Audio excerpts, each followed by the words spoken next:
All right, welcome back, everyone, to Total Nonstop Impact Talk for Impact fans, right here on the YouTube and the Twitch.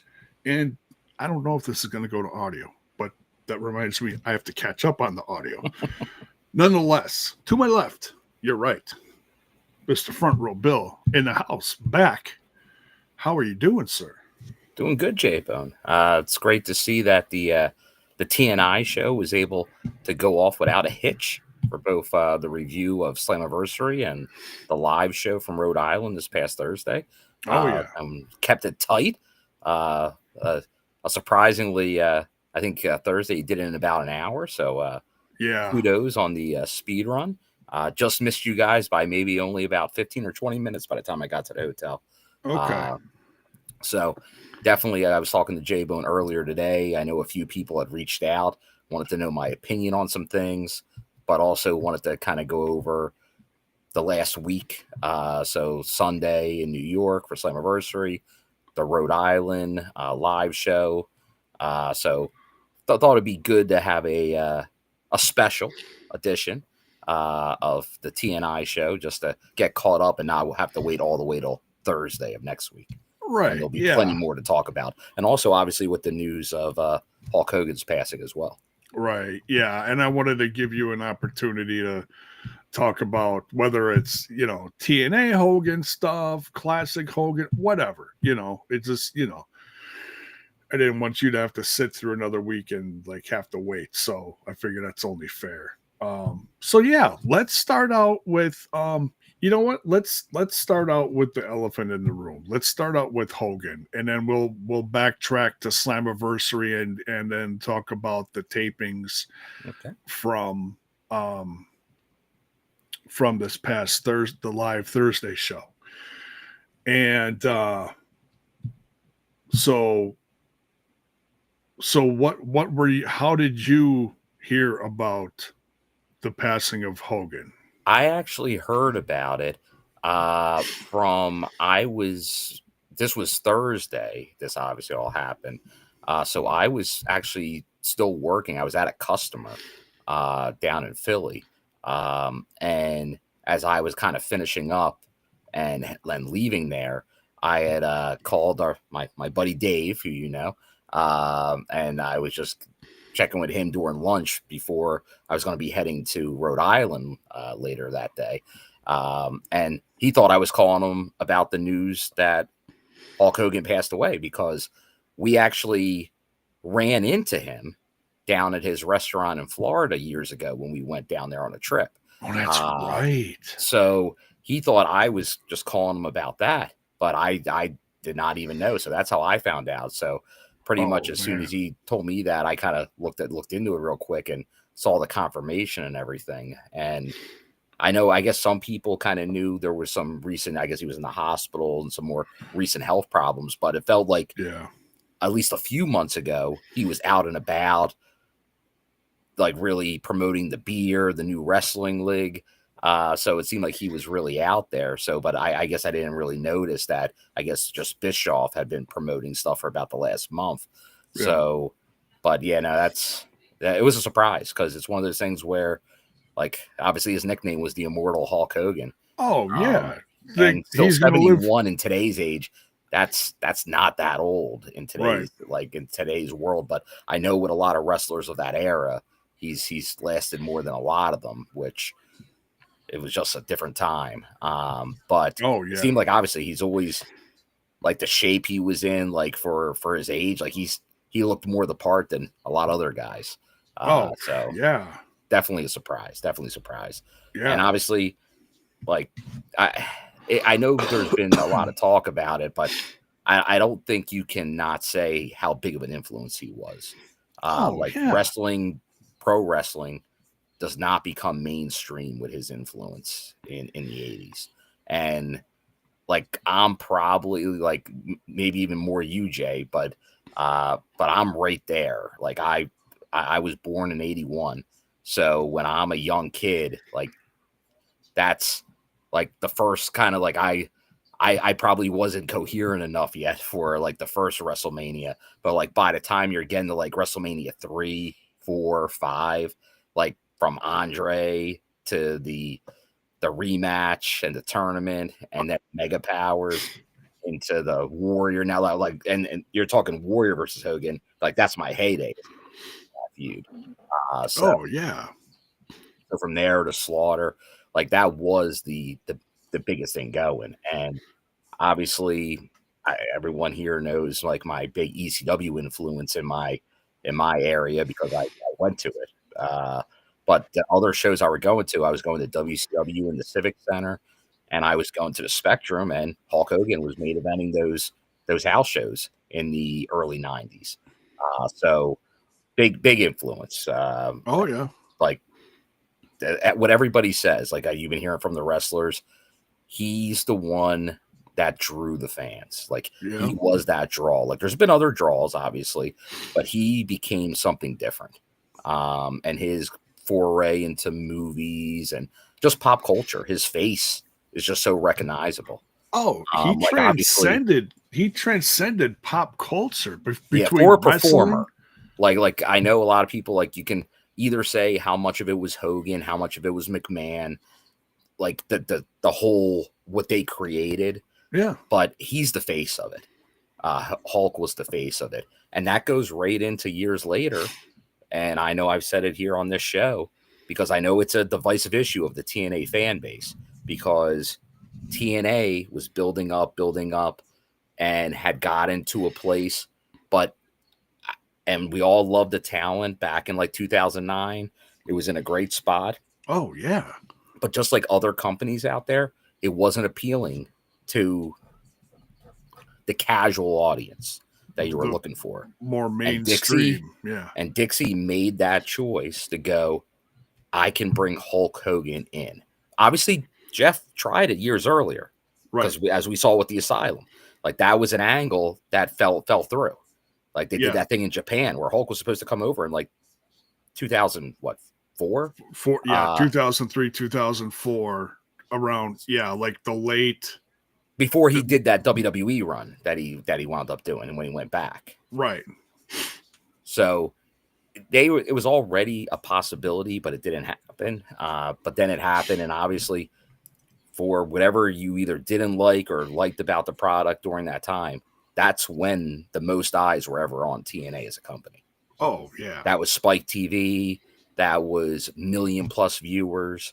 That was live Monday nights when they did that for a while. So now once again, were all the changes great? No. But it was it's just like he's always done. He's got eyes on the product, and that does, even if you didn't like either how he performed or anything about him, he gave that shine to everybody else by getting people to watch the product, by getting people to watch matches. And I think you've heard a lot of that these last couple of days from a lot of wrestlers that worked with him or alongside him, that what he was really doing kind of in the back. Yeah. Yeah. You talk about going to the Civic Center. That's obviously local to you. I know he came to the local arenas around here when I was real little. I only saw one show back in the 80s, and that was my dad took me to the Wisconsin State Fair, and WWF came, and it's all a blur, but it was gorgeous weather. You know, I remember a clear blue sky. The bleachers were packed, thousands and thousands of people. And Hogan wrestled, and it took me years later. I looked it up like within the last couple years because I couldn't remember who he wrestled. He actually ended up wrestling one of the it's either Roman Reigns' dad or his brother. I can't remember the one of the head shrinkers. Yeah, it was one of them. It was like Sika or whatever. Okay, it was one of them, And I don't remember that, but I know I remember Hulk Hogan was there. I know Brutus the Barber Beefcake was there. Hillbilly Jim, the midgets at that time. That was kind of a funny thing going on then. But yeah, that, and then the biggest thing that I remember, and this is obviously years later, but I was at No Way Out when Hulk Hogan returned with the NWO. And I know a lot of people didn't like that version, or that, whatever you want to call it, that time frame of the NWO. But for me, not seeing any of the 90s stuff, the classic NWO and WCW, and not having the opportunity to go, because I got into it later, that was huge for me. And that's like the only time I saw Hogan.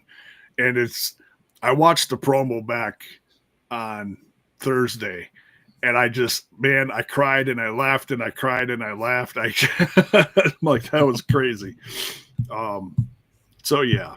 But you're right. Like, that's something, like, because, like, yeah, luckily I was able to see Hogan a number of times. But, like, I look back, like, because of just, once again, my age bracket and the shows that were coming around, I never got to see Andre live. Right. And I would have loved to see Andre live. But really, even when you get to, like, WrestleMania 3, like, as people are talking about that match, right, people are shocked that he was able even to wrestle then in 83. In WrestleMania 3, it was like he really physically was already kind of done at that point. Even though he hung around in the tag team, like he did that rematch, but he was much more limited at that point. Right. But once again, he was able, and I think that's the thing I think everyone can agree on is Hogan, Andre, like they did it for the business.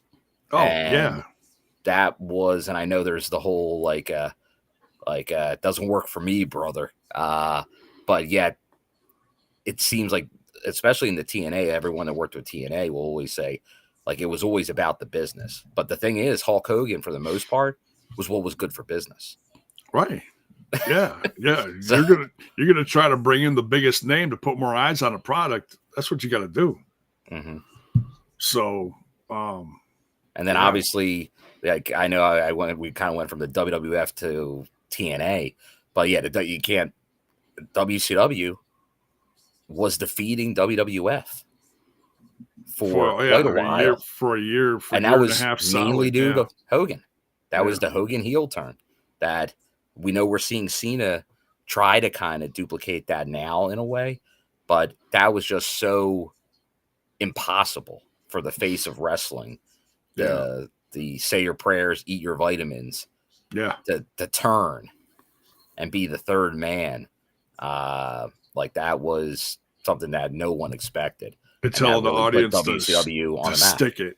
Yeah. Hey, I'll be back in just a moment. You keep on going, all right. But yeah, well, once again, thanks for everybody tuning in here after the past week with TNA and obviously everything going on. But yeah, like I said, want to get in here, get some opinions, and obviously those that are here live, feel free to share any thoughts you have. I know, let me hop in here. I did see a few people in the chat. Let's highlight here. Zach Bonifer. My first wrestling match ever was Hogan beating the Iron Sheik for the WWF title on an episode of Primetime Wrestling. After that, I was hooked for life.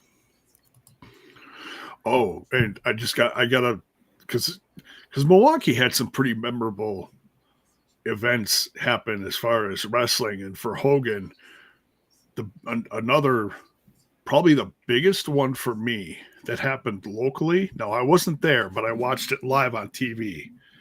Was Saturday night's main event, and it was the breaking up of Hogan and Savage. That happened at the Bradley Center in Milwaukee.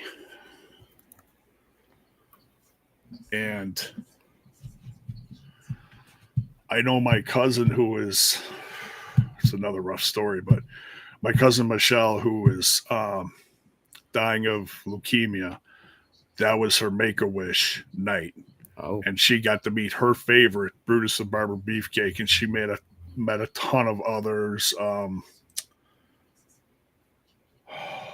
Brother Love. so many others came up to the booth, and I think she sadly passed away later that year. But yeah, um, yeah, I'll always remember that one. The controversy behind it was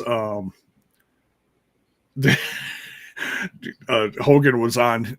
Hogan was at the bedside of Elizabeth, and he was mumbling something, and they were live, and they didn't know they were live, or something like that. It was something goofy, but yeah, I'll never forget that. That was such a moment. And then Savage came in and started fighting him, and oh man, They take kindly to that. that's God, how that was 80. That was after WrestleMania 3. Was that the next year?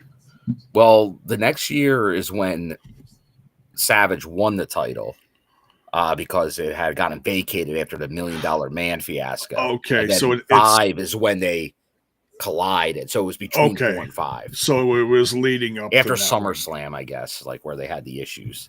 Okay, so it was leading up to 5. Okay, so my guess is it's like early that year, something like that. Okay, but yeah, yeah, good. I got nothing but good memories. I got no hate for the man. The man is a hero of mine. And if you want to talk about, oh well, he did this and he did that, then well, I got some words for you. Just hey, if you're perfect, go look in the mirror. Yeah. Yeah. Well, that's the thing. Like somebody that's been in the public eye we've that all long, done stupid shit. Yeah, okay? It's tough. It's tough to keep up everything. And hey, that's still everyone's prerogative to make their own calls on and judgments on what they want to do. But I think we can at least agree, like especially when someone passes like that, just wish condolences to the family. Recognize at least industry wide what happened there, like the effect there, and it was a huge effect. Yeah. So like kind of give them the due for that. If it wasn't your cup of tea, then so be it. But I think we can all acknowledge like what we're doing right now maybe isn't even happening. Like TNA maybe doesn't even happen. Maybe it doesn't last without Hogan being there. Yeah. So yeah, it certainly would have been a lot different. And granted, there were some highs and lows while Hogan was there. There was a huge there was the bad stuff that happened with Jeff Hardy and such like that. And I mean, there was some other people that came and went that didn't exactly fit in the mix that came in with Hogan, but whatever, that's. Oh yeah, there were definitely some trade-offs, but yeah, it's tough to say like where everything would have went. Just because, like I said, like even with how things did go, TNA was on the ropes for a long time. Yeah. And now to see where they are and without burying the lead, or maybe we'll transition into it, but feel free to keep letting us know any thoughts in the chat as we talk about Hogan or anything. We can obviously keep that in mind. But obviously we're coming off Slammiversary, J-Bone, and that is the highest attended not only U.S. but North American event in company history. So like to go from, like I said, like obviously the ratings peak, but it's a different wrestling business back then than it is today with the streaming and everything like that. So it's really tough because no show, like WWE included, is going to get the ratings from back then. Like even post Attitude Era, what it was up until the streaming became so dominant. It's tough to really follow the ratings to a great level. But attendance, you can judge. You can look at attendance. Yeah. So to have your biggest gate, that is quite a success that should be recognized. And I know it dropped today, J-Bone. I don't even know if you got well, it didn't drop yet. The announcement came. The what is it? Fade to Black. Documentary that's debuting, I believe, on Monday. Yeah. For the annual subscribers on TNA. Right. Yeah, and that's big. But they gave kind of like the little teaser for it, and that's looking pretty good. Like, so obviously following It looks like going into it and the post from it. Like obviously a very monumental night.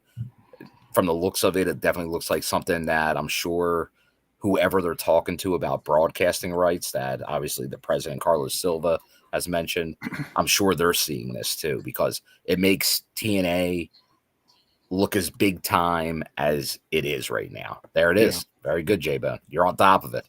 I'm trying. Couple clicks, I got it in there.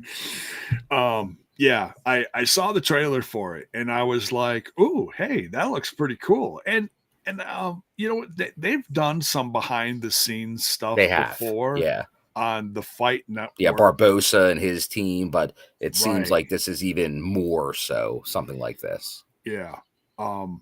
I'll tell you what, and I said this for the longest time. I'm like, man, if Barbosa doesn't become like a permanent piece of like the Anthem team for production and stuff like that, I'm like, someone's gonna snatch him up, like WWE or someone. So I don't know if I believe they did do something more official a while back, like when they changed all the production. Like when Josh Matthews and all those changes, I believe, and obviously like they have a whole new team. I believe they gave Barbosa more of a official role.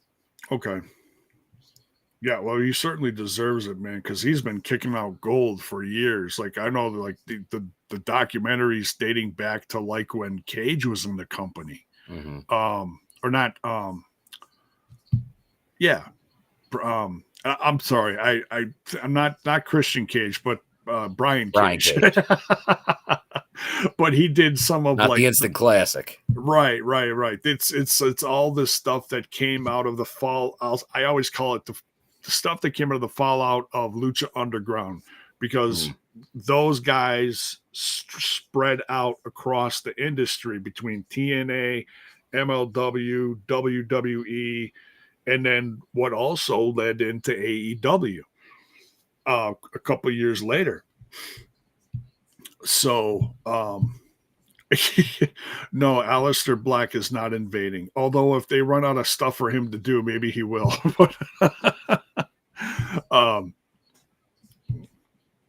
I, of course, because I'm an old fart, I always think of the Metallica song. There you go. Ooh, get the rights to that one, eh? But yeah, no money. It looks, right. Get that Metallica money. That looks to be a lot of fun. So, and TNA has always killed it on behind the scenes stuff. So yeah, we'll see what they do. Yeah, looking forward to that. Looking forward to that a lot. Other stuff. And this kind of goes into I don't know if you want to talk about Slammiversary itself next. Yeah. And what you thought of that. We don't have to go through the whole card. We can go through. Yeah, no, we don't. We can just hit a couple points. And once again, this is an interactive show, as always, on the TNI show. So if you have any specifics about Slammiversary you want to hear thoughts or opinions on, feel free. Because like as J-Bone said, J-Bone and already has the full review up there. So you can get all the thoughts there, but if you need anything specific. But overall, I'll kind of do this because J-Bone, I know you were solo at that night. Yeah. And because I was coming back from New York that one, so I kind of gave you the heads up I was going to be back till pretty late, which it was. Yeah, and that was completely understandable, yeah. But I know at least the initial feeling, and I know you felt it during the show, was pretty negative from the TNI fan base. It appeared like it was. I'll say this, but I'll say this: the main event, received a negative response. I'm not going to say the show, the main event, because of obviously who didn't go over, which we've seen before happen when Joe Hendry didn't win that first title shot, right? Where everyone thought he was going to win and he didn't, and it was similar to this. But I'm hoping some opinions may have changed based on what we saw happen on the live episode, which we'll get to after Slammiversary. But overall, and I don't know if I'm visible with any of this during Slammiversary. But I was happy with the ending of Slammiversary. Well, I thought it was the right call for future storytelling, because now you see what it is. It's an NXT versus TNA angle where even who we thought were the heels in the company are starting to turn for the brand. Right. Yeah. So and I think that's a good way to go, especially when you're aiming for this new TV deal. I get making the hometown fans happy with a Mike Santana win. And that would be a great moment. Okay. Oh, yeah. I'm not going to say that, like, because if that's what you wanted, that's correct. That would have been a great moment. Yeah. But in the end, what is that? One moment. How does that carry on? Because remember, everything in wrestling is to chase. And the face chasing the heel is as old as pro wrestling. That's the story to tell. That's why a lot of times a heel's champion. Because once you get the babyface champion, it's tough. It's a lot tougher, right? To get that traction going. No, so, you're right. It is. Yeah, it would have popped that crowd for that night.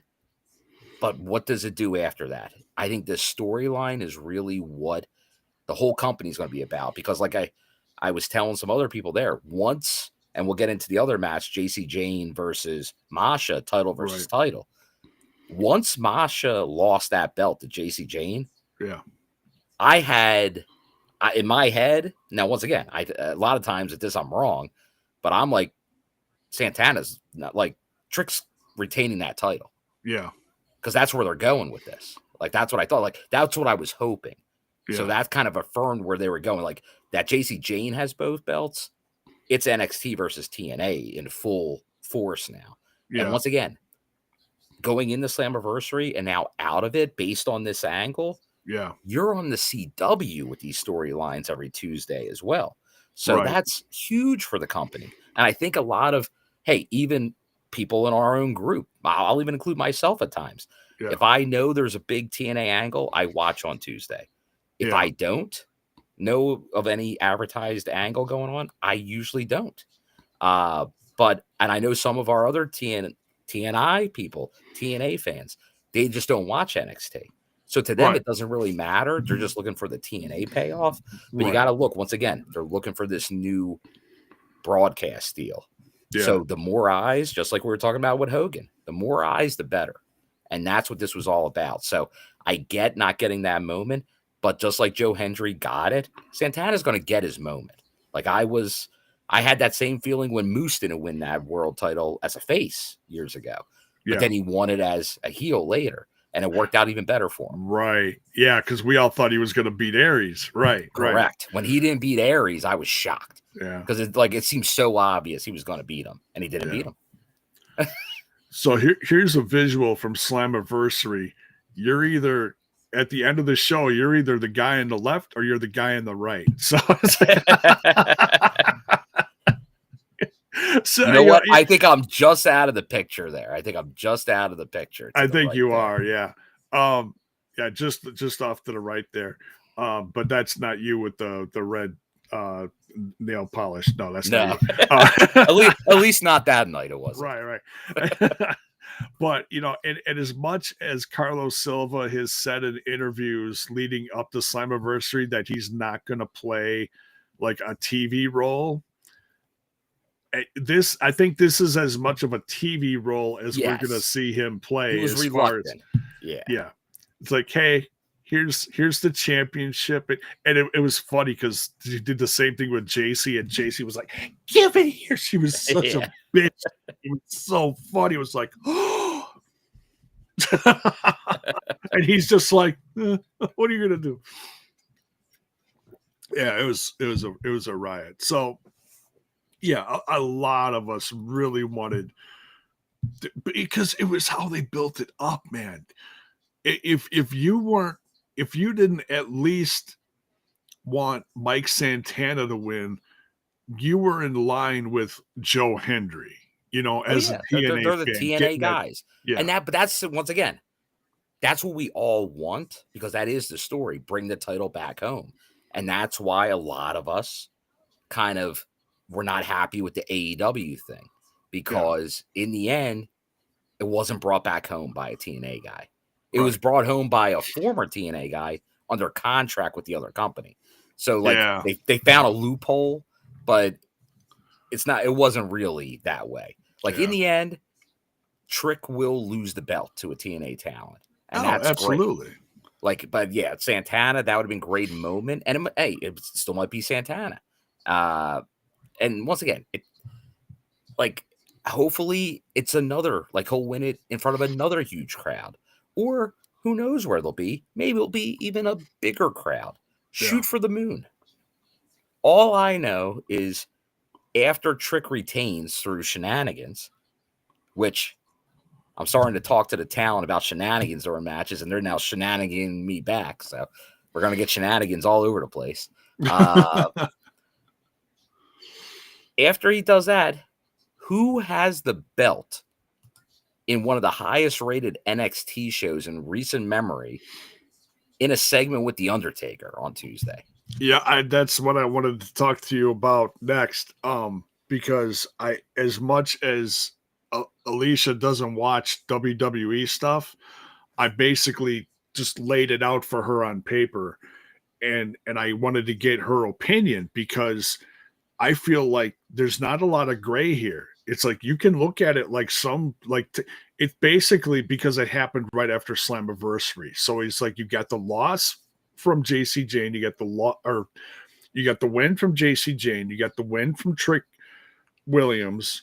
He's retaining the title. Now he goes to NXT and gets choke slam by Undertaker. Now there's two ways to look at it, and there's not 100%. A lot of gray. You can either look at it as a TNA fan and go, "Oh, great, our world champ just got choke slammed from the Undertaker." I agree. Or it's WrestleMania all over again. Right. You can look at it like, oh my God, our champ just got choke slammed by the Undertaker, and the Undertaker does not, and you can look at it as in he just completely put over Trick Williams. That's where I'm going with it, J-Bone, because Joe Hendry, our champion, went against Randy Orton at WrestleMania. Right. And he lost. Right. But the eyes, you're at WrestleMania. There is no bigger show. There's 60, 70,000 people singing the Joe Hendry song. And the Undertaker, like, he's one of the most well-known, respected wrestlers in the business's history. Like, it almost doesn't get bigger than the Undertaker. Next to Hogan in the WWE, and as far as guys that are still on TV, like The Rock. It's like, it was Hogan, Rock, Stone Cold, Undertaker. Yeah. From like if Undertaker is putting over. Now, once again, some people will look at that as a negative, but still he's doing a segment. Now, once again, he's an NXT talent, but as I said before, he's an NXT talent that is definitely feels like part of the roster right now. Like he's embracing this role, which once again, I like that. If Trick were to lose to Santana, maybe they run back a rematch, but that to me, that means Trick's done. Yeah. Like he's probably going to the main roster, which, hey, I wish him the best. But the more we get of Trick Williams in this company, I'm a fan of. Right. And the second he became champ, I was like, oh man, this is a way, like if they don't put him on the main roster, but they're doing this with him, I'm like, this is just another way to give him experience and to get him ready. Yeah, they're letting him hone everything, and I think it's working. Like, oh, he's doing amazing. The kid is hot right now. I mean, I'll put it this way. Right now, I love Obafemi. I think he's great.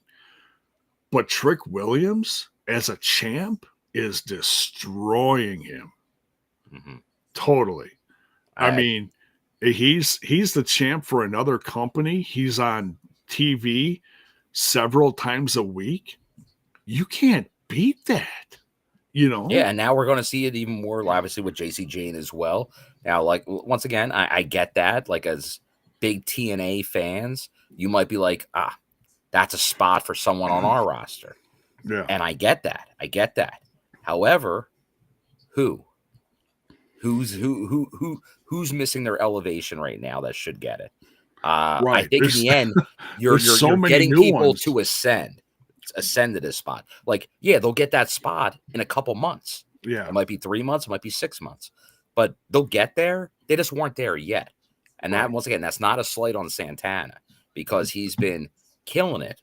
But just like Joe Hendry, like sometimes, and I know there's always that thought because everybody wants to get that quick payoff. They're like, hey, the guy's there, get it, give it to them and let them have that long run. Thanks, Mayor. Yeah, I know J-Bone was saying, and once again, J-Bone put this very cool graphic together with even throwing the TNI shirt on AJ Styles. But I guess he was looking for the too sweet moment. I was because there was a too sweet with AJ. I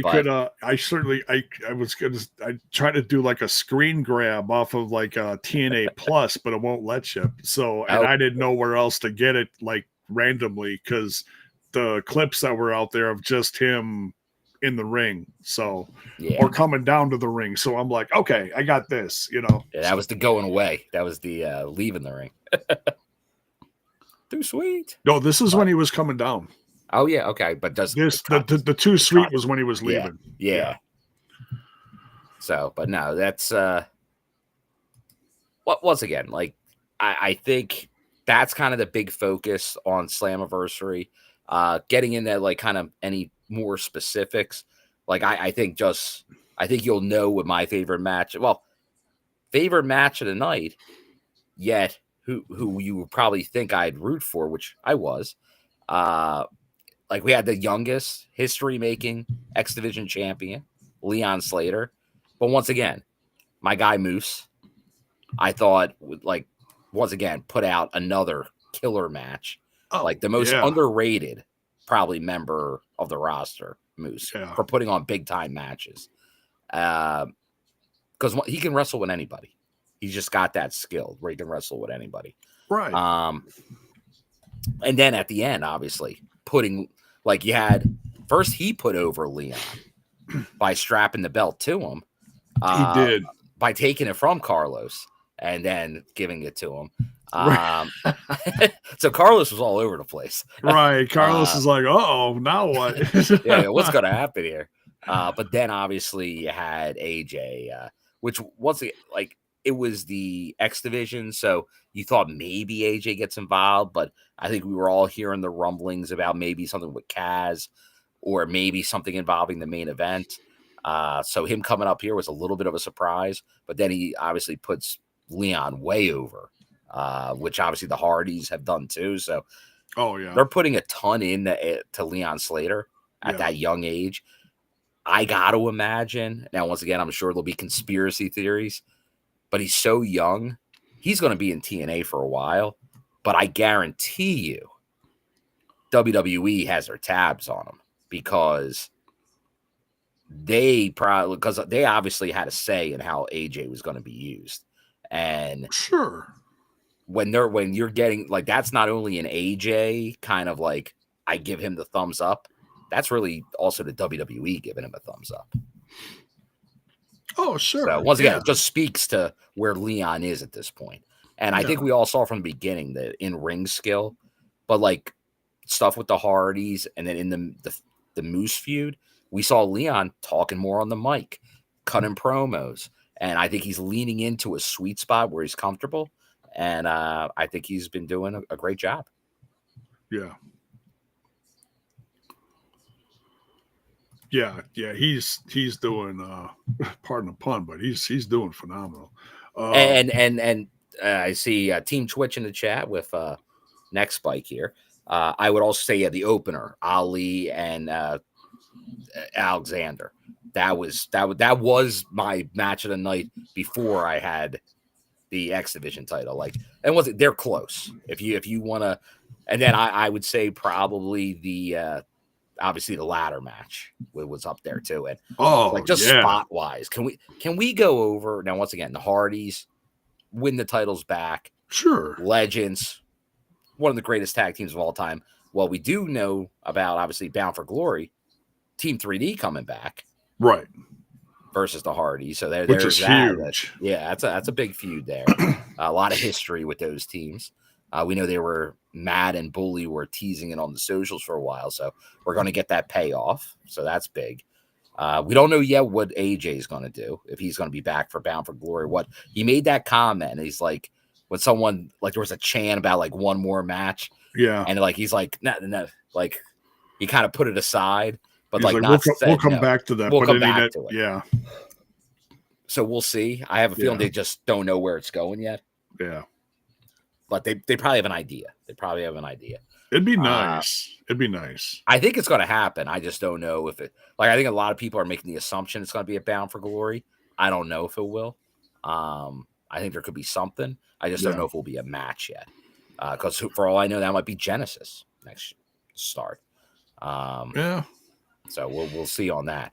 But so obviously you have that. Like those were, I think obviously the big matches. I know that the main event, it was more of a storytelling than like if you wanted to go like it told a great story. The main event, I think, with the whole angle with Trick doing the fake injury, but then obviously capitalizing to get the win there.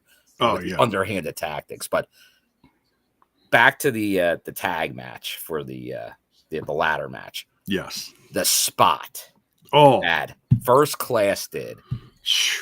Casey there was and a AJ couple off of that ladder. There was a couple crazy spots. Yeah, but I don't know how the wrestling gods were smiling on AJ because I don't think I've ever seen somebody go off like as he's falling off the ladder and go feet first into the ladder that he was hitting and not come out badly. Oh, I thought you meant. I thought when he did the backflip. Oh, and yeah, let's not forget the moonsault. The moonsault was perfect. Well, that was perfect. Like, right. Like that he did that in the match, and that he did that like the fall off of there. And let's not kid ourselves now. This has been multiple big shows that AJ is doing this on. Right. Like this isn't like a one and done. He's been killing it. He really is. For a big guy doing those, and it's not like he's doing like luchador stuff every move. It's like he's saving it for spots. He's saving it for like big shows, big moments. He's doing. Once again, we'll go back to Hogan. Work smarter, not harder. Yeah. Right. Yeah. Exactly. Yeah, between that and Casey Navarro going through, I don't remember who landed on him, but somebody landed as Casey Navarro was like laying on a ladder that was propped between like the ring and the barrier, whatever. Yes. Someone landed on him, and just the look on Casey Navarro's face just looked like he deflated. I'm like, this poor kid. I'm like, he's already banged up. Well, yeah, we find out. Yeah, it's like. Yeah, I think KC, barely was able to get into that match. And I think after that match, he's now going to be. Well, I know the news kind of came out that he's got a more severe injury now. So, well, I was just surprised that he was standing side by side with Trick Williams at the tapings on the live show. Mm-hmm. I mean, they didn't wrestle, right? No, they didn't wrestle, but just the fact that they were there, I was like, oh my God. Yeah, it's that's the thing, because it's like you see those type of moves and you're like, oh my God. But when it's already a little like you got an issue, it does make it more worrisome. But it's always I love you, man. Zach Boniford. Tommy didn't deflate those balls. Like a Tom Brady football deflated. But yeah. Now, yeah, I mean everyone starred in that match, but man, I feel like First Class definitely had that extra oomph in there, definitely. Yeah, and obviously what CJ, I know people are kind of saying it in the chat here, and I know it's come out. Like a lot of the dirt sheets have put it out there. Oh, does he have that? A torn ACL for Casey. Oh, jeez. Yeah, because like I think they knew he got hurt, but I don't think they knew exactly what it was. But I feel like by the time they got to the tapings, they kind of had an idea, and sadly, that's not a quick return. So, wishing him the best there, because we know in all the pro athletics, like that can be a while when you tear an ACL. Like you can be gone for a bit. Well, yeah, you're talking about spots. Going back to the initial one that you talked about was where AJ put his feet through the ladder and like crotched himself. Yeah. Oh, he could have broke his damn legs doing that. That's kind of when he was going down like that. I'm like, oh no. 300 plus man going in like that, like that's asking for a leg to be broken. Like he just went feet first into it, and I'm like, why didn't now Grant? I mean, there's no, I don't think there really is a best way to do it for a guy that size, but I know everyone will say almost with any bump, you use your back end as much as possible, right? Or at least your side, or you try to go into it as flat as possible. Like when I saw him going in at that angle, I was very nervous. Oh yeah, and to see his feet go through, he crotched himself, and then he crushed it with his weight. And I'm like, well, if he doesn't have a broken leg after that, but apparently he didn't. I didn't wish it, but I'm just like, oh God, he got up. Break. Like when he got up, I was like, all right. Yeah, he toughed that one out. Just CJ here, bringing up another thing Dreamer said, and I've heard this from some other people lately, so I wanted to give kudos to a guy. Dreamer said Casey had been doing therapy with Crowbar just to make it to Slammiversary. Oh, wow. And Crowbar has been doing this with a lot of wrestlers, and like he does it, like sort of like how obviously DDP Yoga and all the guys he helps. Okay. Crowbar with like if you get hurt, he's like just working with people to get them back healthy for free. Like he'll just work with like he gives back, and he obviously he has a connection. He was in TNA, Crowbar. Obviously, you know him a lot from WCW, but he had his run in TNA as well. So, kudos to Crowbar. I love Crowbar. Is one of my old faves from back then.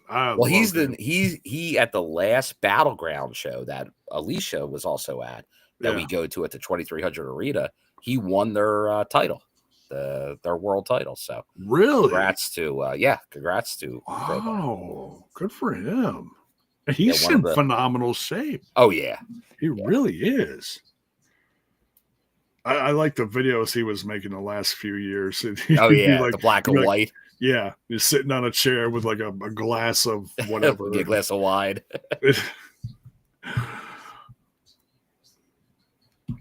So goofy.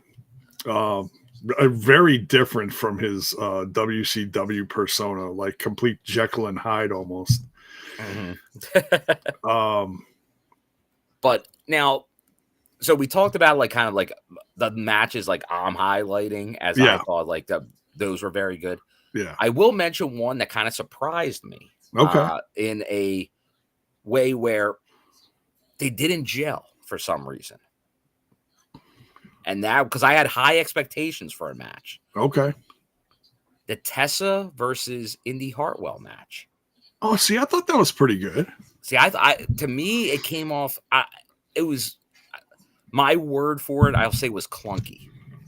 I don't know what it was. They didn't mesh well, and obviously they have history. Like they trained together. Like so, I guess my opinion was they would like knock it out of the park because of that history together.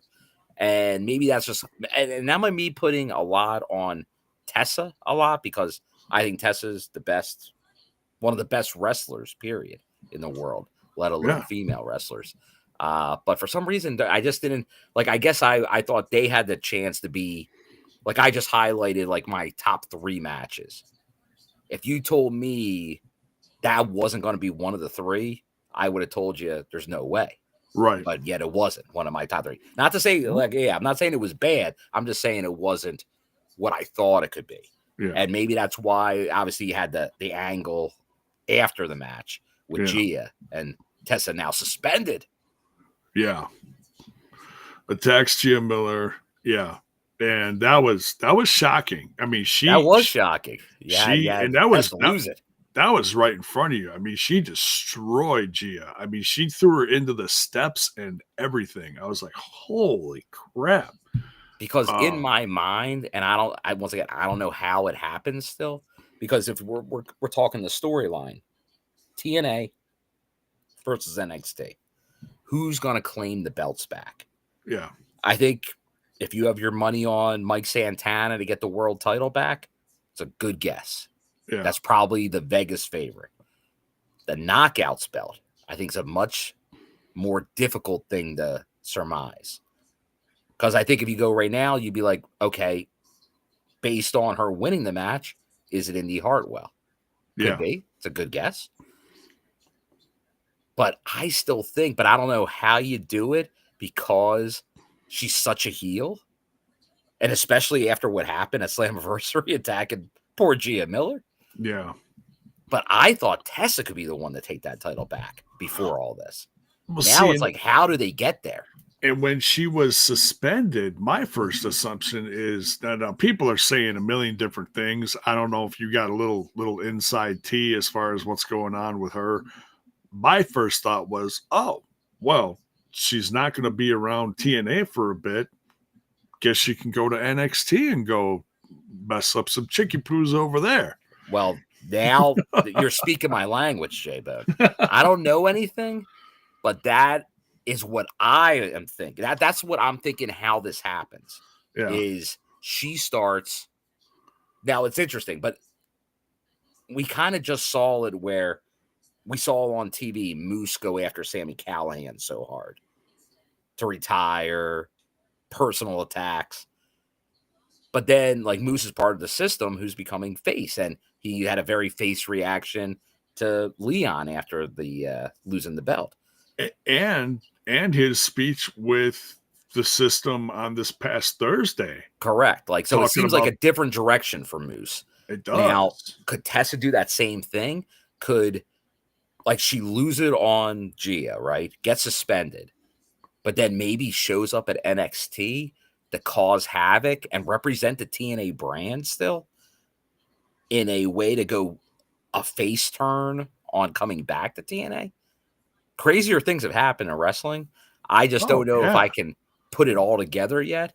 But like Indy, once again, if you had to put the favorites, it's probably Indy to maybe take it back. But I feel that JC Jane just won it, and Indy's already too close to a challenger that she ain't going to win it that quick. Yeah. It would have to be like, I don't think JC Jane's only going to hold the TNA Knockouts title for a couple months. Right. I feel that's at least 6 months. I think JC Jane's holding that belt in the next year. Oh, she could. She could. That would. Genesis is probably the earliest I think she loses it. That's interesting. Unless she loses it at an NXT show. Okay. Which is probably the case. Well, the next one is Heat Wave, and that's coming up in August. So I don't know if she's going to lose. It wouldn't be that that soon. It wouldn't be that soon. It'd be a later one. What if she loses it at holds it till Bound for Glory? That's a short run. I think that's too short. You think it is? Yeah, that's why, like, one of the reasons I didn't think Trick was going to lose, because that seems too short. Okay. Well, we'll see. I mean, there's plenty of options out there. There's, it's just a matter of how they build it up, because right now, next to Masha losing the title, no one else has been on Masha's level, I don't think. I mean, yeah, Indy Hartwell and Tessa did have the Slammiversary match, but I don't feel like either of them are quite ready to take that title away. It's got. And you look at who the contenders, like Dr. Gerbs is saying the other one, because we already have a number one contender. It's Ash by Elegance. This is true. Screwed out of her title shot. Yeah. So obviously, and then Masha is the former champion. Will get. You would imagine like she's still in play too, but that's kind of where it's at. Yeah. So, so yeah, there's a lot of different things that can happen there. Yeah, Oh, and I guess well, one last thing I'll mention about Slammiversary, okay.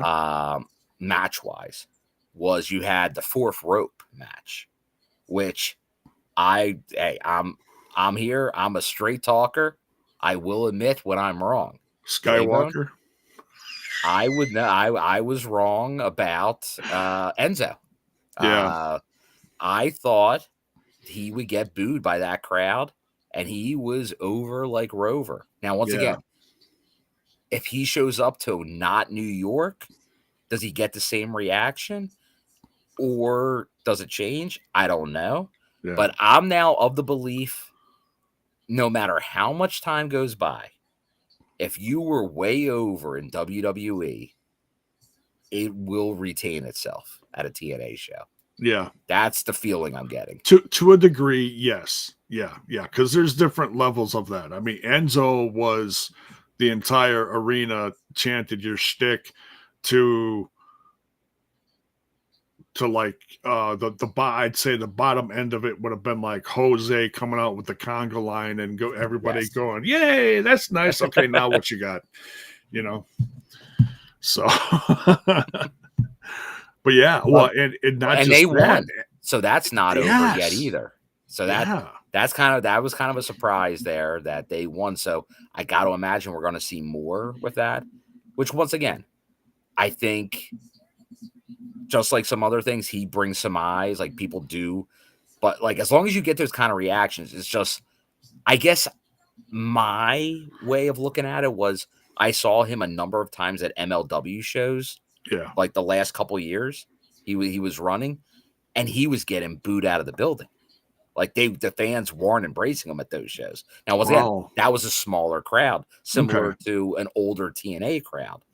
But yet that crowd has changed now, which is just something. It's an interesting dynamic to see in person by being at these shows. But so kind of finishing that up, if anybody else wants anything about that, feel free to comment in the chat. But let me go over a few of the stuff from the live show. So let me show, just for people want to see, this was the chair. Oh, nice. Let's see if I can move around there. Oh, that's beautiful. So there's the chair. That's a great looking chair, man. Hey, how come we didn't get chairs? Where's our chairs? And I got a poster. I got a poster and a notebook. Did get... No, it's all right. I had nothing but amazing experiences. Oh, there you go. That's nice. For drinking. One of those cold or hot drinks. A box. What's in the box? What's in the box? Something I'll actually use.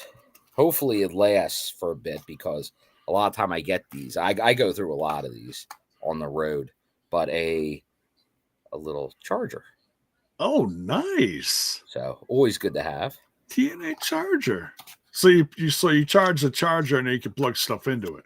Correct. Okay. So like, for your phone doesn't die when you're at the show or anything like that. Right, there you go. Always good to have. Nice.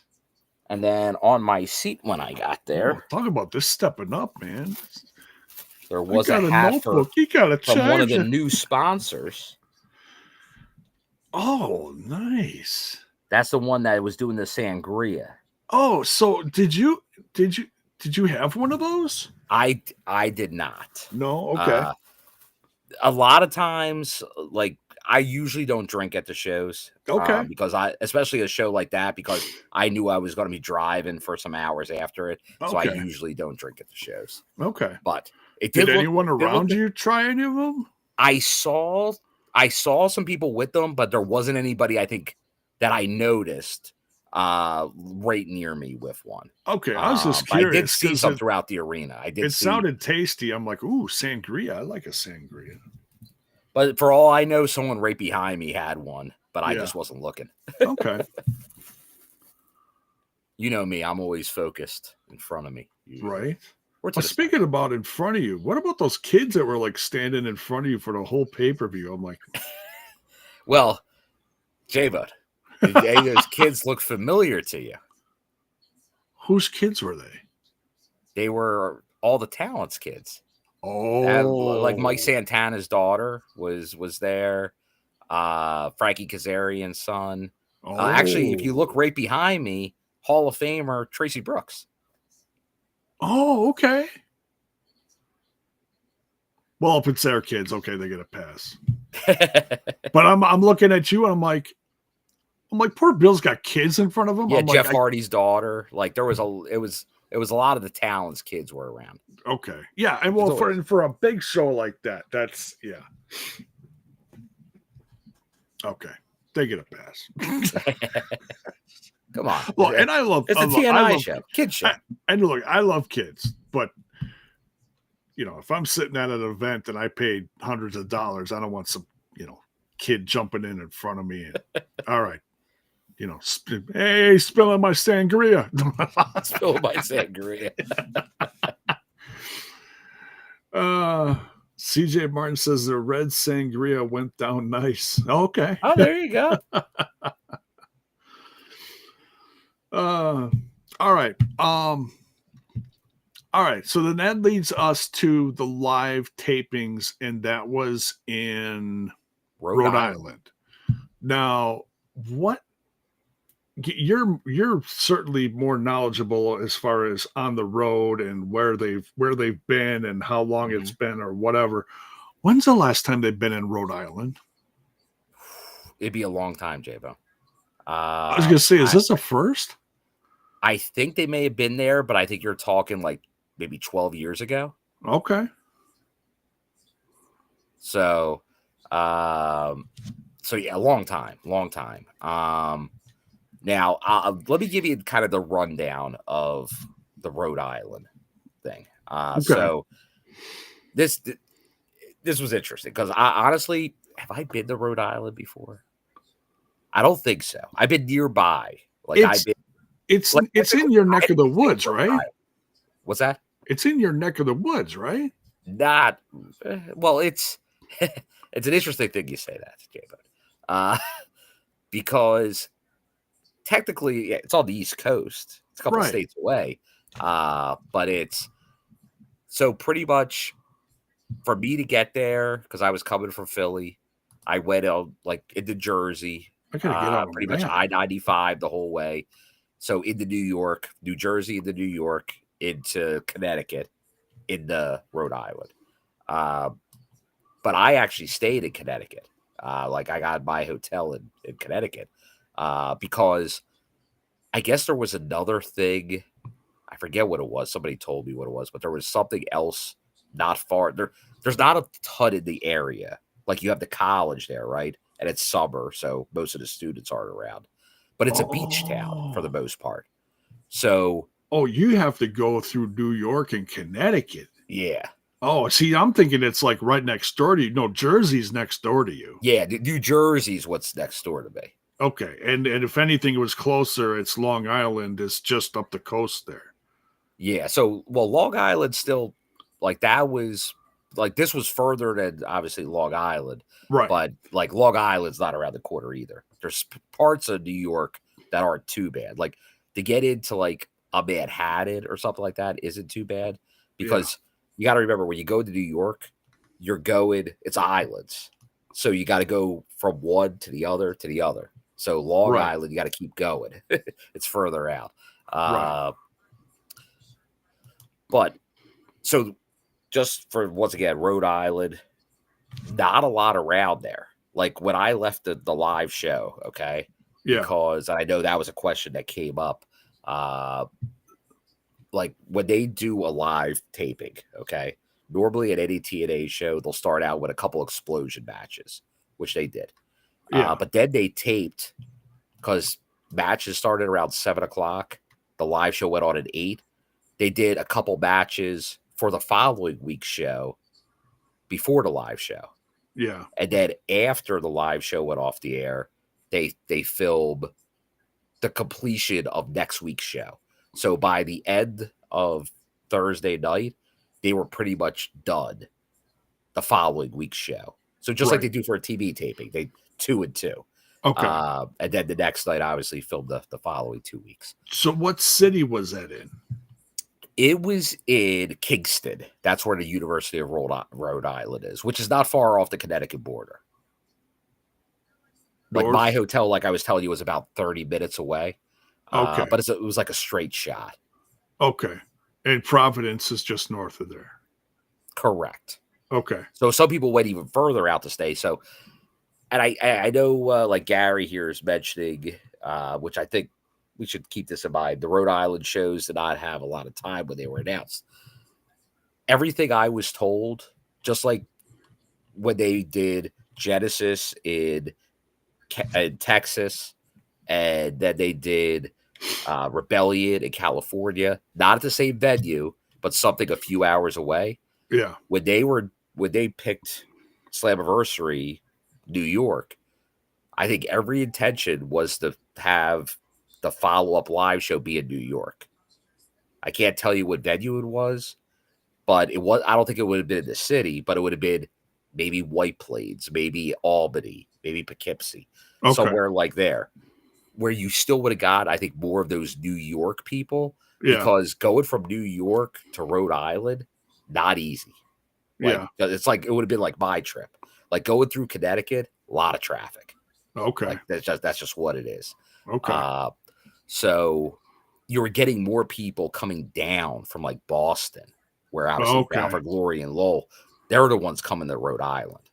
Okay. So that was kind of the difference. So it's a different, like, as opposed to getting some of the same fan base, you're getting a whole different fan base. Interesting. For these shows. So that's kind of the setup. But like, it was funny, like as I leave the show on Thursday, it's like a couple minutes before 11.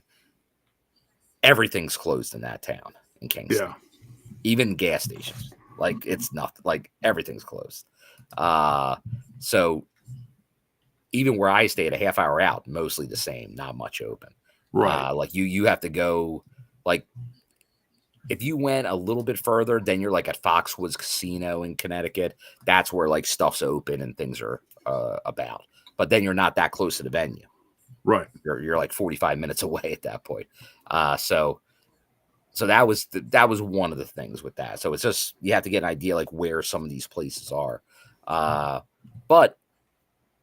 And I know I was even hearing from one of our good friends, friend of the show, asking me about attendance and the setup and things like that, because like it was dark. They didn't have a lot of the lights on due to the setup, because it wasn't just like a general GA like we've seen at some shows in the past where they just kind of first come, first serve, like on bleacher type seats. Right. They were all assigned seats and they were all sporadic. So like it's a bigger venue because it's this was a like Rhode Island's college basketball team's venue. So it was a decent sized venue, but there's people though all over the place. Right. Like they weren't just concentrated. Now, sometimes they'll get somebody and they'll be like, hey, we're going to give you a better seat, move on down, get into this area. And that probably would have been better. I think next week will be kind of the same. But then those before emergent shows should look better, because I think they definitely got more people on Friday night than they did Thursday night. Okay. I don't know the official attendance. My eyes tell me it was like 800 people on Thursday. Okay. So maybe it was closer to 1,000 people on Friday. But they were more concentrated, I think, where they need to be on TV Was it like one of those things? Shows. Was it like one of those things where it was like half of what was available was full? Well, I think what they did there, like across from the stage, and then,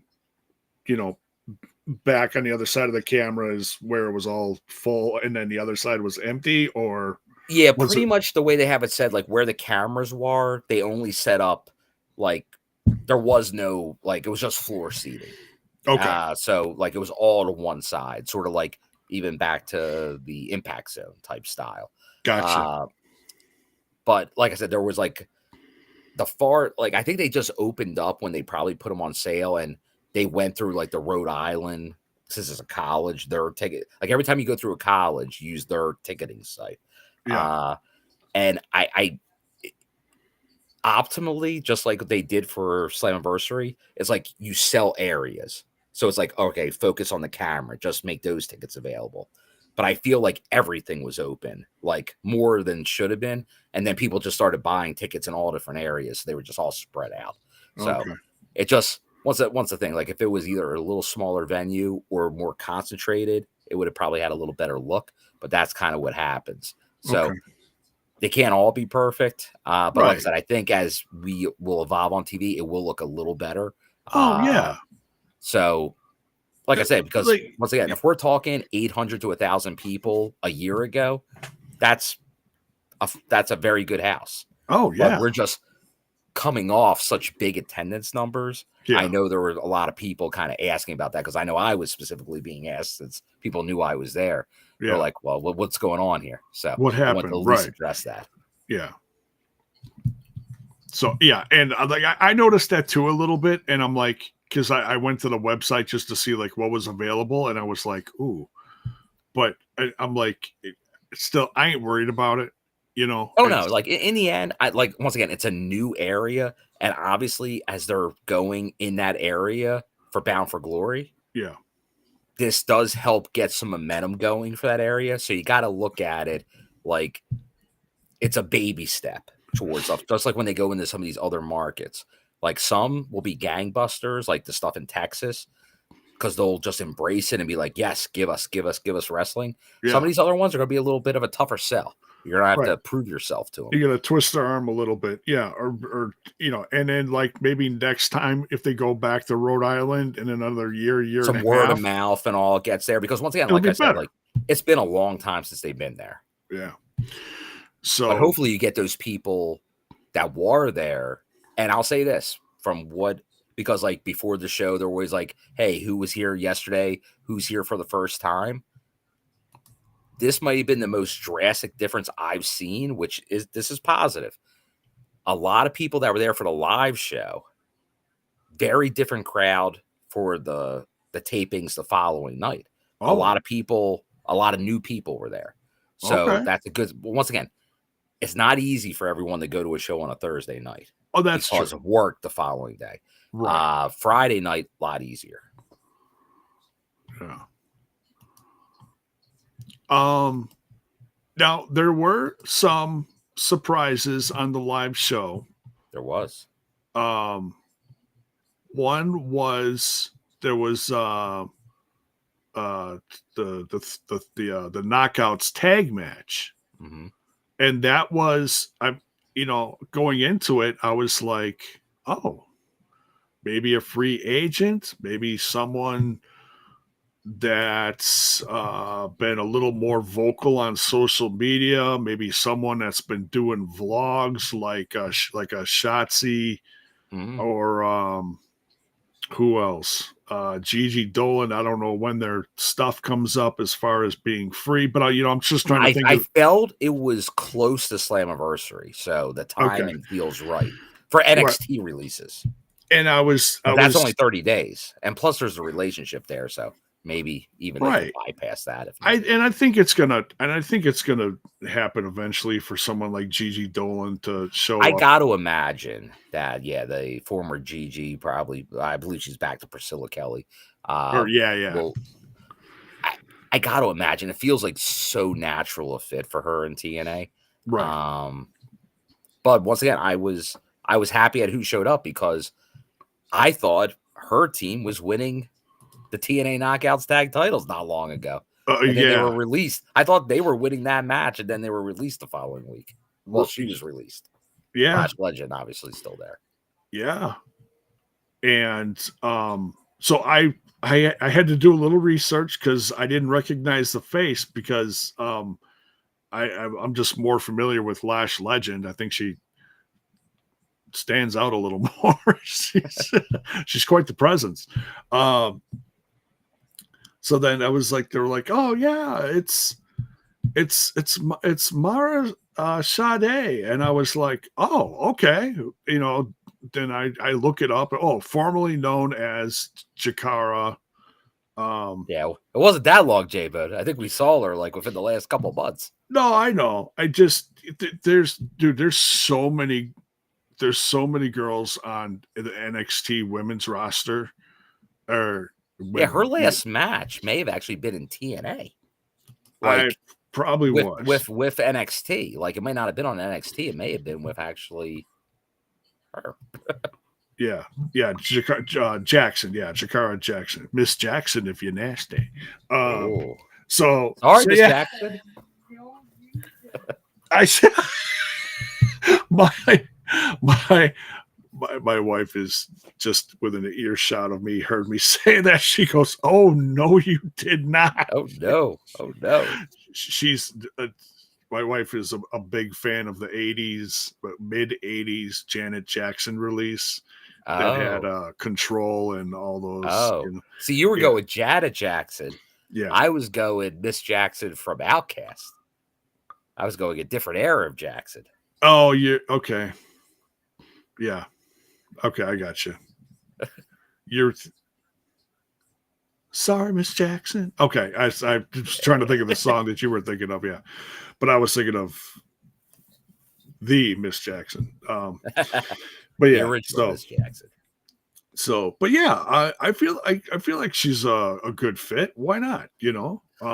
No, I think that's somebody. If I'm TNA, I would have been definitely looking. Like I said, I think both her and Priscilla Kelly. Like I think Shotzi right now, she's got whatever she has with MLW. That probably is gonna be for at least a little bit. Mm, But then she could become available too. But I think because I think she's only been in the business 4 years. So like she's relatively new, but she's got a look. Obviously the NXTs that like get that's some good foundation, oh but yeah. that's someone you can like that's somebody that could be a main event player for you in that division. In the long run, Like that, the potential's absolutely. there. The potential's there. So I think that was a very astute signing, Yeah. and they were very quick to announce, like signed. Not that she didn't just show up; she signed. Right. Yeah. But by the time I went from the live reaction to the live show, um,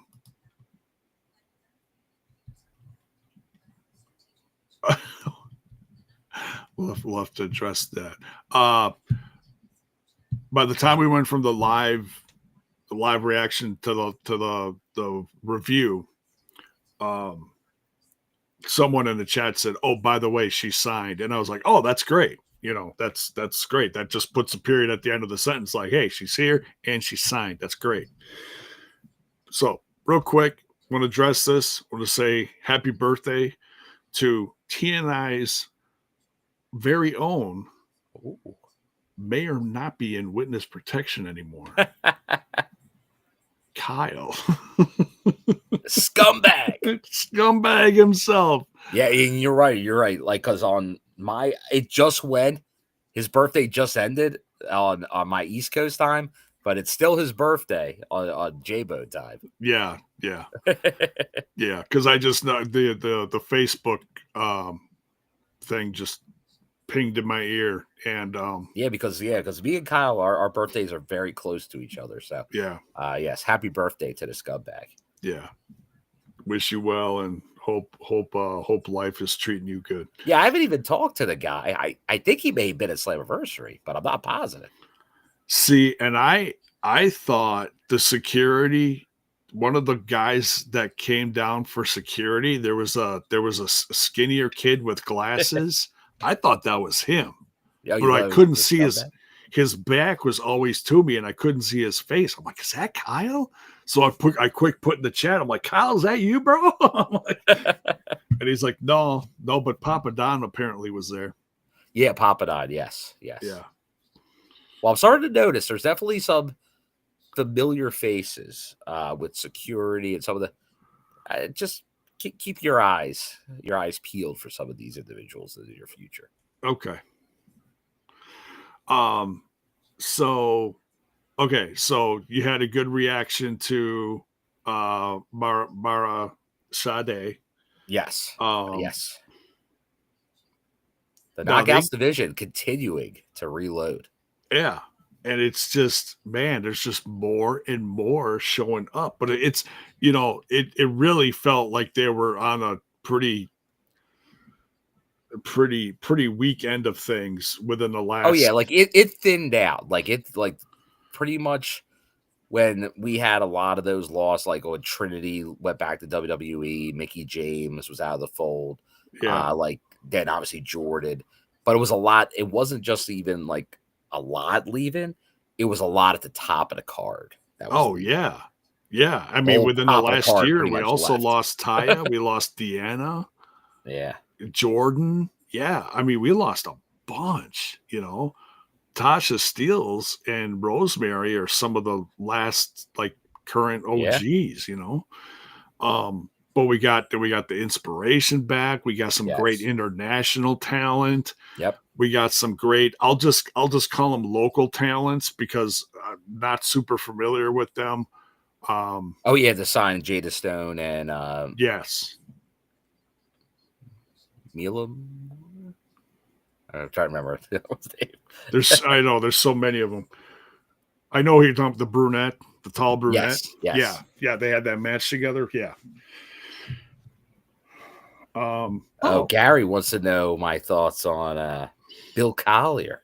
Yeah, so that was a tricky one that we didn't get immediately, but by the end of the review, we figured out who it was.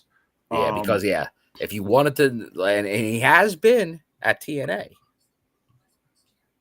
you can watch it for free on Zonify, J-Bone. Oh, He was William Trudeau at the Border Brawl okay. against Sammy Callahan. Oh, that's what I heard. Okay, yeah. Yeah, because when he first came out, I'm like, I know this guy, but who is this guy? Yeah. But then by the time, towards the end, like later in the show, I'm like, Border Brawl. That's who it is. Yeah. It's Trudeau. Well, and then he made such a statement by getting in the ring and wiping out. Who did he wipe out? Was that Cardona? No. Who was that? He power bombed someone. Who the heck was that? I think it was Cardona. I think you're right. It was another guy like his size. So I think it was Cardona. Can't get me in too much of the specifics, J-Bone. Too many shows. Oh, I know he power bombed someone, and oh, yep, I got the picture right here. Yeah. Yeah, he grabbed Matt Cardona, picked him up, dropped him. Yep. Well, he's always ready. He's ready. He was ready for that one already. Yeah. And so it was actually Hotch and John Schuyler that got the win on that one. Order 4. Shockingly. Win for the Order 4. Big win. So surprise there too. Yeah. So yeah, Order 4. Yeah. Who knows? Finally on the same page. I mean, I'm still a little surprised by the whole storyline, but hey, we'll see where it goes. Yeah, that's interesting. That will be something obviously they put a lot of time in there, and just like there's certain people, and Ali is one of those ones like you've seen in his feuds and stuff. He makes it work. Like he's that good.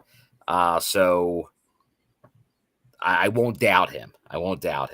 Because kind of like we talked about it, like the Santana feud was the best feud in the company going. So the Order 4, we'll see. Like it's a lot tougher to get. Like it's one thing to get yourself over in a feud. He's now got to get over a whole group. Obviously, Tasha's playing a big role in that as like the mastermind. So we'll see how it turns out. But yeah, I mean, she really turned that group around, and I have to keep giving it to Jason Hodge because it seemed like he he turned the corner. But now he's back being okay with all these shenanigans. Yeah, but I feel like even if there is shenanigans, it's not going to come from Ali, as in he's not going to be roughing people up and stuff like that. So, and that was like the big point of contention where he was starting to abuse his team, you know, and then Tasha snapped him back into place like, hey, we're over this. We either get on the same page or we're all done. Exactly. So, and just to answer your question, Mayor, I thought the Rhode Island crowd was like when they put up the graphic for Hulk Hogan and stuff was all very respectful. Like people stood, they clapped, they cheered for him. They gave I think on the live show a USA chant because of the Real American. So yeah, no, I thought everything. Once again, I think I heard the USA chant. I'm like, USA. I'm like, I'm like, yeah, okay, he is the Real American, that's more of an old school throwback. You got to go with like he was an early USA. Because remember, he did so many feuds that were like the politics of the time. Oh, yeah. Obviously with Sergeant Slaughter, but obviously the Iron Sheik initially. Slaughter, Sheiky, yeah. Well, anybody not among the USA border, but yeah, there was plenty of wild ones out there. But you know what, J-Bone? I know we're talking about more of the live thing, but I now I guess we talked about it, but I just noticed it again. But I feel like we should, since he's the background cover, maybe have a little more talk on AJ Styles. Oh, sure. Because we kind of talked about him involved in the obviously X Division title match, and maybe seeing a return. But well, I think for a match, but we really didn't talk about how big this return was. Okay. Because obviously it had been, I think we were doing the math on one of the shows going into Slammiversary that he was pretty much gone the same amount that he was with the company originally. Like that's how long it had been since he'd been here. Wow, yeah. It's true. Yeah. It's been a long time since AJ Styles was in TNA. So for the guy that I think everybody looks at it, I remember when it was still a respectable publication, PWI, and he was the #1 wrestler ranked in the world as a TNA guy, which was very big for the company at the time. But he was like the self-made TNA superstar. That really was like it was AJ's house. Like obviously X Division, but then world titles, the groups of Fortune and everything. But even tag titles. Yeah, like he Grand Slam champion. Like there's really like AJ was the consistent guy. I actually saw footage today back from, you mentioned earlier, the Jeff Hardy situation at Victory Road 2011, where it's like backstage stuff where AJ's laid into Jeff Hardy about what happened. Okay. And it's just like he was a leader of this brand. And then obviously we've gone over it before. Like I don't fault AJ for leaving, but I can't fault TNA either. They were losing money. Like they had signed guys to bigger deals to compete with WWE, and they couldn't afford them. So they had to go back and ask their top guys to take less money to stick around. And AJ was one of them, and he pretty much said, why would I do that? And I get it. But then once again, I think we know AJ, he nearly came back years later after that indie run. There was a handshake deal. There was a handshake deal with Dixie and the Good Brothers to come in at that time, and it fell apart. Like at the last minute, he went to WWE. So once again, I can't fault him for it.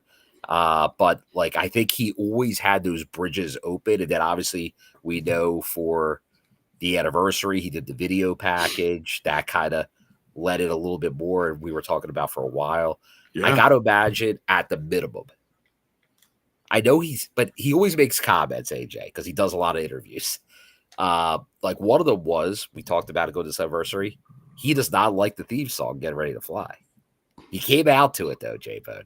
He So did. kudos. That's his. My flying forearm shirt was enjoying the Get Ready to Fly. Okay, I have to address that, Bill. I have to address that because there's a clip and the clip goes from the end of Leon Slater getting the title to him in the ring, just, like celebrating, smiling. Yeah, he's smiling ear to ear. And then the, camera pans back. Boom. AJ Styles music hits. And I'm looking at you, and you turn around. You are looking up the ramp. But while you're looking up the ramp, Bill, you're not just standing there like, yay, AJ's here. No, here's Bill taking his vest off, taking the t-shirt off, taking the hat off, fixing the t-shirt, putting the hat back on. I'm like, how many layers does this guy have on? Gotta have a head on a swivel. Well, oh my it's the summer, God, so only Bill. two. Only had the AJ shirt on underneath, and then the first class over it.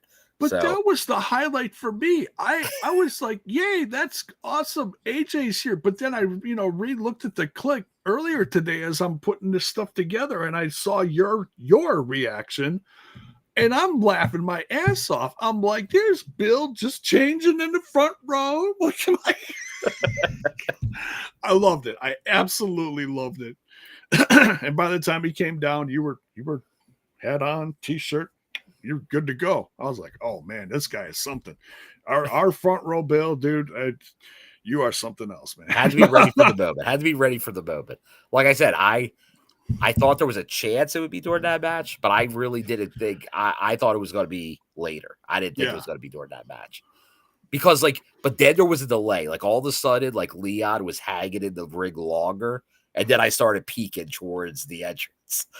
Because I'm like, someone's coming out. Yeah. But then I'm like, will it be AJ? And it was. Yeah. So. But a great moment. A long time.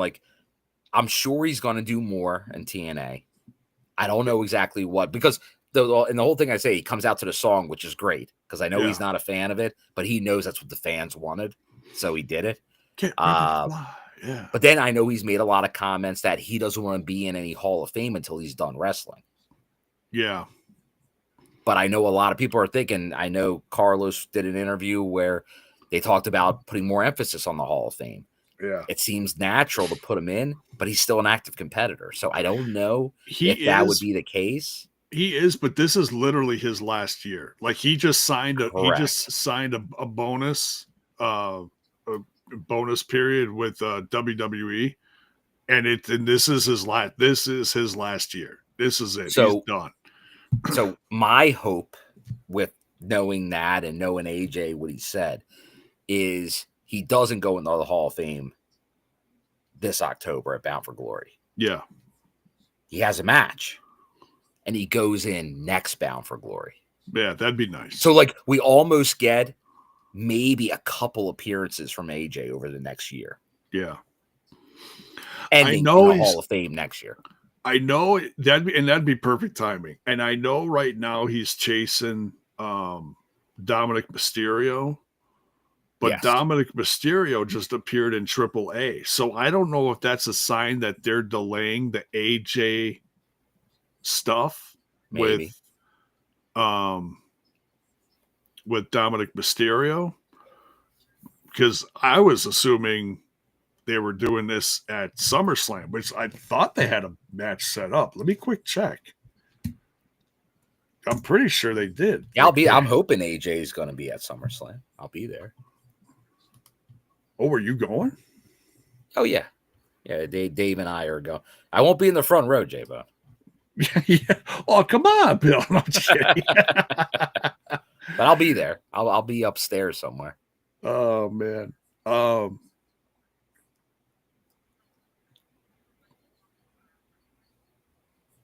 Lots of Hogan stuff here. Here we go.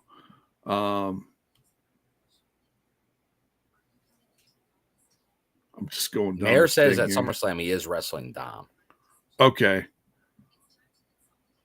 Oh wow! It looks like Sami Zayn and Cross have a match at SummerSlam. Well, that's good. That's good to see. Have they announced what's on which day yet, or is that still up for debate?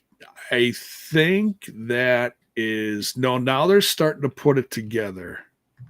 Yeah, because that's only a couple weeks it's away. It's next weekend. Oh wow, that's whew. Yeah. So you're saying like yeah. So it's a week from today. Week from today, and yes, the Saturday and Sunday. So the Jey Uso Roman Reigns match against Braun Breaker and Bronson Reed is Saturday.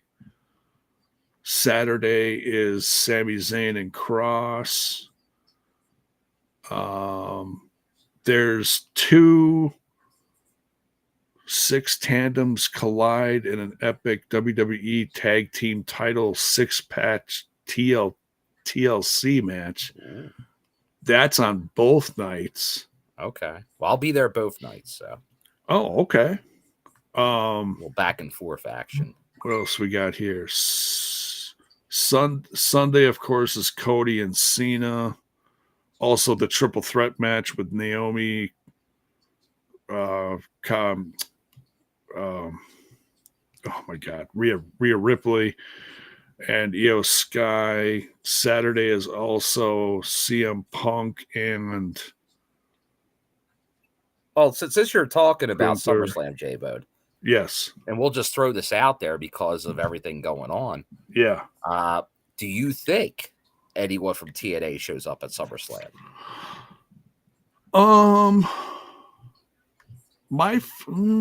Is there any NXT people scheduled on SummerSlam? I don't think so. It doesn't look like it, but it looks like they've got a lot more on Saturday than Sunday. Everything I'm looking at. So they got this. So they got one TLC match, multi-man tag match. They got the triple threat for the Women's World Championship and Cena and Cody. Those are the only 3 matches on Sunday. So they got a few more matches to. Sounds like AJ and Dom is on Sunday from what people are saying in the chat. Stratton and Cargill's on Saturday. Yes, I mean Saturday's loaded. Holy crap. They even have Orton Jelly Roll versus McIntyre and Logan Paul on Saturday. I mean, okay, there we go. AJ Styles, Dominic Mysterio is on Sunday. Okay. Are they gonna put it seems like 3/4 of these matches are on Saturday. This is ridiculous. They're probably going to get it all set up, I guess, on Raw on Monday. So okay, so I'll tell you what I'd like to see as a TNA fan. Solo Sikoa, Jacob Fatu is on Sunday, and also Becky Lynch and Lyra Valkyria. Okay, so it is a little more even than I thought there was. Okay. Go ahead. We need, especially after the Undertaker stuff with Trick.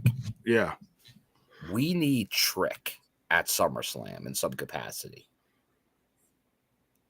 All right. So just get where I'm going with this. Okay. So you had a part of the fan base not happy that Mike Santana didn't win in New York, right? Right. Trick Williams gets involved. That doesn't have to even have a match. But let's say he interferes in something at some point. All right. Mike Santana, remember, this is also MetLife Stadium in the shadows of New York. So Mike Santana comes in to stop whatever Trick does to continue that feud. Interesting. I don't know where it goes or where you would put that. Or maybe he just comes out to like shoot his mouth off. Who knows? That's what I'm thinking. Because they did Trick and Undertaker, maybe Trick is Carmelo on the card.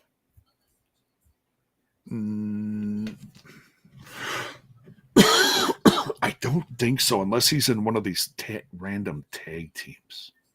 Okay, because that I'm trying to think of a connection to where somehow you get Trick to do something, and then Santana somehow get involved to help elevate. Sort of like how Joe Hendry got elevated at Mania It'd be nice to give Santana that rub.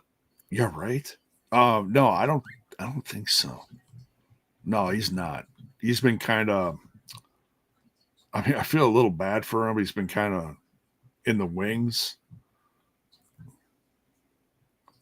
Gotcha. Yeah, he's not. No, but like right, he's so, around. He's around on the weekly shows. He's just not heavily featured. Right. Kind of like Damien. Kind of like there'll be some fallout. Kind of like Damian Priest. Okay. Yeah. So it'll be interesting to see where NXT goes. Yeah. But I guess most of it, as you're saying, is that heat wave is obviously the focus of everything. Right. And there's Gary. Not a bad idea as well. The Hardys doing something at SummerSlam. Oh, that'd be interesting. Oh, yeah, because did you notice, J-Bone? Because the Hardys were involved in that in-ring segment, right? On the live show.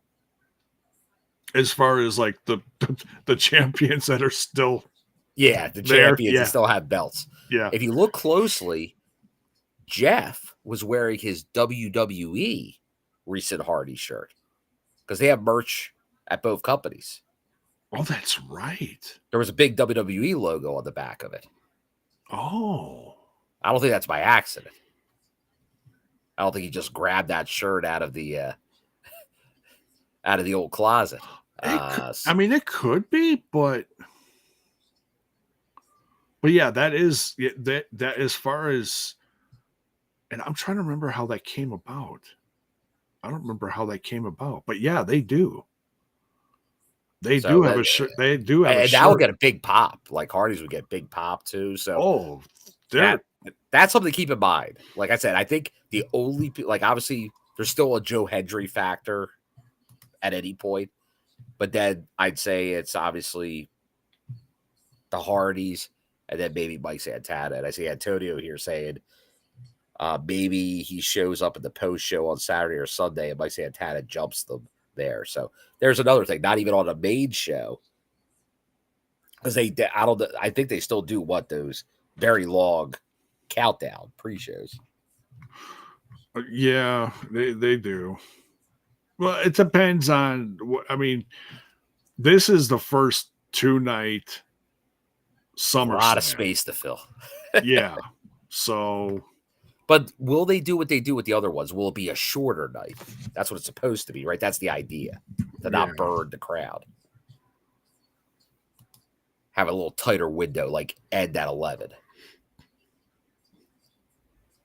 Yeah, the Hardy Boys still have merch on the site. They got the tank top T-shirt. They got a hoodie.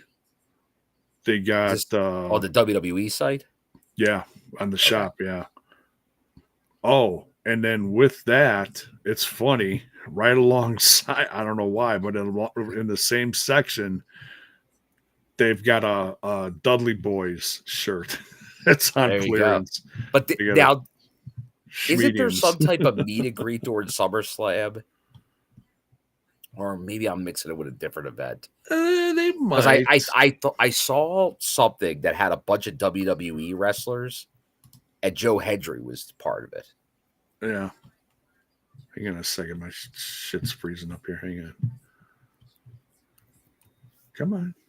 But it may have been like one of the convention types thing. It may have been like the Comic-Con that was in New York last week or two. Or maybe out of California. Hang on. Let's take a look here.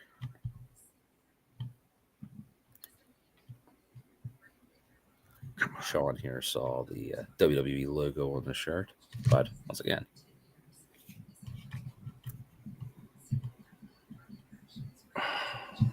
so it looks like about 5 matches each night.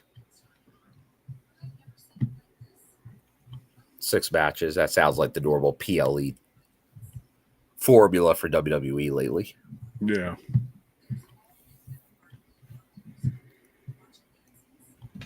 Bill, I'm going to drop out for a second. I'll be right back. All right. Yeah, we're probably just finishing up anyway. So Hang on a second. Take a moment. Wow. Just check it here. There we go. Okay. All good? Yeah, we're good. We're back. Yeah, all my tabs froze up. I'm like, okay, I got to get rid of these tabs.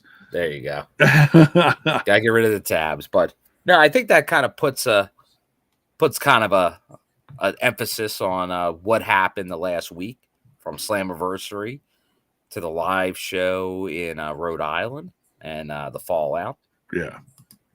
And obviously a week with a lot of things going on, a lot of news this week. Obviously the unfortunate passing of Hulk Hogan that we talked about, to the return of AJ Styles. Yeah. So a lot this week in wrestling. Definitely appreciate J-Bone coming on for this special TNI show tonight. We could just get a little update. I could get to talk to everyone. Yeah, it's only fair, Sometimes I know when we've, like, if we couldn't do a show right after, which we always try to do, then we were able to make it work. But luckily, we're able to get those shows right on. So that was always the preferred method. I always say, go live. But I didn't want to, since it was more than one show, I didn't want to wait too long to get in contact with everyone. So, but yeah. So, no, I appreciate everyone for tuning in. CJ Martin says, did J-Bone catch the JBL TNA talk from earlier this week? No, I did not. Oh, J-Bone, we'll end on this. Okay. Because we've talked about this a lot, the whole JBL angle in TNA. Over the course of the last half year or whatever it's been. So JBL on the podcast, he was with Conrad, but it's normally the Bruce Pritchard podcast. Okay. He wasn't on it. Came out and said, because they were talking about Slammiversary, and he said, well, I was originally supposed to have a big angle at Slammiversary, but that all fell through. Like, it's dead. The JBL angle, it's officially dead. Oh, like, wow. It's not, we all kind of figured, we hadn't seen him, like, that it wasn't going on anymore. Right. But pretty much what he said was, and you can take this, he said when a change was made in who was running it, that's when it stopped. And remember, there was the creative issues where they got rid of Ariel and Gail. Oh, so okay. I guess this was Ariel's thing, and then they kept most of the storylines going, but they stopped that one. And I know JBL was very quick to say Tommy, who's gotten actually more of a role since then, right? Like, he's big with Tommy and all, so like he's not like unhappy with Tommy. Yeah, but I think it was just one of those things where those plans that were had by other people, they couldn't figure a way to make it work, so it just got dropped. But he pretty much confirmed that he was like getting into the best shape that he's been in. Like, he gave the impression he was wrestling. He was going to be wrestling. Yeah. So be interested to see how that all was going to play out. I think, and I could see one of the things, because he also put over Carlos. I know he was doing that in every promotion. That was the only negative, I would say, because it was showing up everywhere. Right. So it wasn't unique to TNA. So I could see somebody going, why would we kind of push that in our main event when you're doing it at indie shows? Right. So I don't know if that played a part GCW or was it MLW? GCW, AAA. He was doing it everywhere. But he was doing it in like random indies too, I think. He helped Ziggler. I always say Ziggler. He helped Nemeth down in AAA. Correct. And that was when he was champ. Mm-hmm. Or it was something like that. So he made that a little more clear. But that it is officially not there now. It'd be a heck of a swerve if he put that out there just to show up. But it feels like, because once again, it's been a long time now. I think most people would be like, that angle's almost old news at this point. Which I thought was going to happen. It felt that way. If you didn't do it quicker, it was going to die. And that. But obviously, there was major issues why that died. There were people let go from the company. And yeah, there have been a lot of changes in TNA over the course of the last year from, um, different vice presidents, different presidents, different people backstage, different roles switching, people getting demoted, promoted. Yeah, there's a lot of stuff going on, but it's all for the betterment of the company to help it grow. Mhm. So, and honestly, it's no surprise because um that that happens. I mean, you hear about that in WWE all the time. Someone will say, "Oh, well, yeah, I was supposed to get this push. I was working with this writer, and then that writer got let go, and then I got let go." How many times have we heard that in wrestling history? Exactly. It's the same thing. It's just a different company. So, Exactly. No, I'm with you there, J-Bone. so So, yeah, so it doesn't sound like it's anything he did. So no. I think everything's good. Like you said, he put over everybody currently in charge at TNA, and he was given flowers in TNA on everything. He was and very that's positive. great. Like he was putting That's over the good. locker room, the people with the belts, individuals. So I think everything is good with JBL. I just think they just said we're going to go in another direction on the storyline for right now. And honestly, that's smart because otherwise, because if you put down that company and they're in line with WWE right now, that doesn't sit well for anybody looking at any kind of like cross thing or whatever to bring him again. He wants to keep his ducks in a row just in case they ever want to bring him back for a commentary role or a panel at a big pay-per-view or whatever. That's usually what they do with him. So yeah. So yeah. now definitely check it out. I know I put it on my socials. Check out that podcast from him, and Okay. you can definitely see what he had to say. But it's good to get at least some closure for now on it. Yeah. Yeah. Cool. Any Yeah. Any last minutes on Ozzy? That Yeah, also happened this week. that did. Obviously another legend in his business. Obviously they just had that concert, and it feels, I don't know, just so ominous. I think they all knew. I obviously you could see him, like, you knew he wasn't in great health. Yeah. But for it to be that soon after is kind of crazy. Yeah. Because it felt like it literally was just days ago. So you never know. But that, once again, another one that became bigger, like, because of, just like with Hogan, a reality TV show that got a lot more people to know who Ozzy was later in his career. Obviously, we know him obviously from his music career, but that Meet the Osbournes was a huge hit on MTV as a reality Oh, show. yeah. And a lot of people know him from that. Like, they might not even know his music, but they know him and Sharon. But no, definitely a legend of the genre. Obviously, you look at it now, like Ozfest, like how big that became as a concert, and there you go, J-Bone. 98. The only one I went to. The only one I've been doing Ozfest. I go to one or two Ozfest. I definitely went to one. I may went to two. But no, definitely another, like, a legend in the business. Yeah. I was at the taping, the live show. The guy next to me actually had a WrestleMania Ozzy shirt. Oh, wow. I'm like how did you happen to have this? That's quite the mix. Yeah. So it's and that's a guy that does have a link to wrestling too, because he did show up at a WrestleMania. Yeah, and he's in the Hall of Fame. Yeah. So but once again, yeah, another one, obviously condolences on Ozzy too, because just like in wrestling, it feels like we're always talking about, like, the legends that we're not going to see anymore. And music feels the same way. Yeah. So you got to appreciate everybody when they're out there, when you can see them. Because, yeah, this life is only so long. So Yeah. appreciate what you can when you can, and Exactly.